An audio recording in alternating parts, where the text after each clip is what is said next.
Welcome back to another astonishing story from Olympics history. I've covered a few Olympic stories in the past. Here is one of those stories. This is Jim Thorpe. If you don't know who this is, you really should. Thorpe was born on May 28th, 1888, 19 years before the Indian Territory became the state of Oklahoma. Thorpe's father was an Irishman, his mother a member of the Sauk and Fox Nation. He and his twin brother were sent away to a Quaker boarding school, but Thorpe, who was unaccustomed to uncomfortable uniforms and rigid routines, soon ran away. After his brother died of pneumonia when the boys were just 10, Thorpe was devastated and became increasingly rebellious. His father said, "I'm going to send you so far away, you'll never find your way back." Thorpe soon found himself at the Haskell Institute in Lawrence, Kansas, 300 miles away. He didn't like this school any more than he liked the last one, except for one thing. It was here that young Jim Thorpe first fell in love with the game of football. Though the football he and his friends played was with nothing more than a stocking stuffed with grass.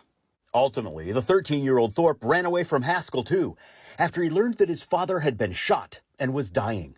When he got home, he discovered his father had survived, and he was beaten for his disobedience. Angry at his father's treatment of him, the teenage Thorpe bolted for the Texas Panhandle, where he worked as a ranch hand and spent several years mending fences and breaking stallions.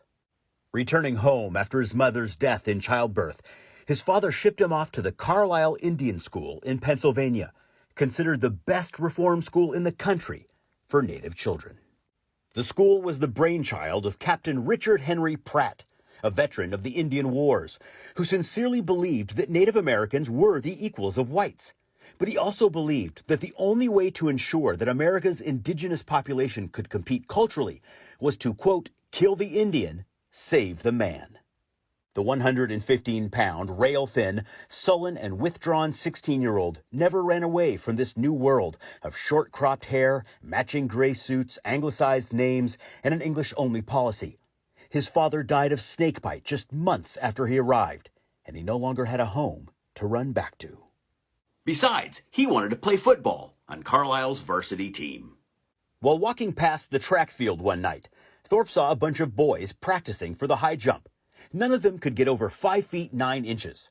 Thorpe asked if he could give it a try, and dressed in his overalls and heavy work boots, cleared it easily. News of Thorpe's prowess soon reached Glenn Scooby Warner, more affectionately known as Pop, Carlisle's athletic director, and a man who would go down as one of the most influential coaches in all of early football history. Warner sent for Thorpe, who thought he'd done something wrong. "Son, you've only broken the school record in the high jump, that's all," was Pop's reply. "I didn't think it was very high," Thorpe said. "I think I can do better in a tracksuit." Warner made him a member of the track team on the spot. Thorpe broke every track record the school had ever set. He also began competing in baseball, lacrosse, hockey, swimming, and even ballroom dancing, where he won a championship. But there was only one sport that Thorpe was truly interested in.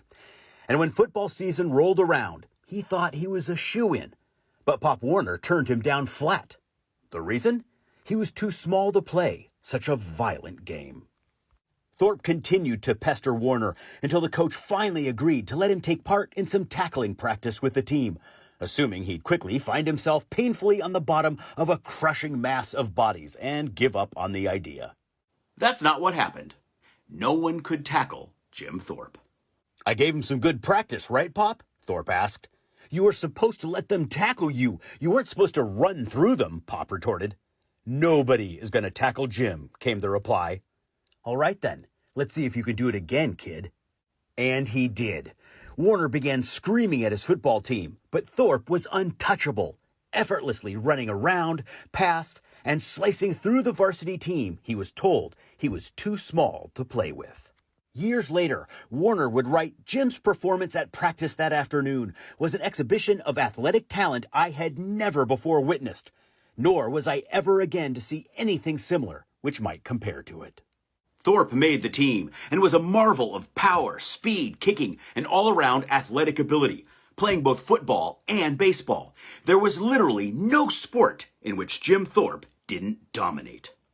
It was while Thorpe played for the Carlisle Indians that the school played a game in 1912 against West Point, the United States Army's military academy, Cowboys versus Indians, as it was then described, in which Thorpe faced off against the future President of the United States, Cadet Dwight D. Eisenhower. Thorpe led his team to victory, 27-6. 1912 was also the year in which Thorpe made the U.S. Olympic team and competed in Stockholm, winning the decathlon and the pentathlon by wide margins. After his shoes were stolen, he competed wearing mismatched shoes and socks that he'd found in the trash, one of which was several sizes too large. Thorpe became the first Native American to win an Olympic gold medal for the United States. However, the next year, an investigation by the Amateur Athletic Union determined that Thorpe had played semi-professional baseball in 1909 and 1910, which should have disqualified him from Olympic competition, where all the athletes must be amateurs, and he was stripped of his gold medals. At the time, the public largely saw this as retaliation for Thorpe being a Native American. After the Olympics, Thorpe played professional baseball for New York, Cincinnati, and Boston. He was also one of the very first stars of American professional football, playing on several championship teams, and later served as the first president of the American Professional Football Association, later renamed the National Football League, or the NFL. They even made a movie about him, Jim Thorpe All-American, starring Burt Lancaster. In his later years, physically unable to play sports anymore and unable to transition into a life without athletics, Thorpe worked in construction as a bouncer, security guard, and even a ditch digger. He briefly joined the United States Merchant Marines in 1945 during World War II, and even starred in several movies.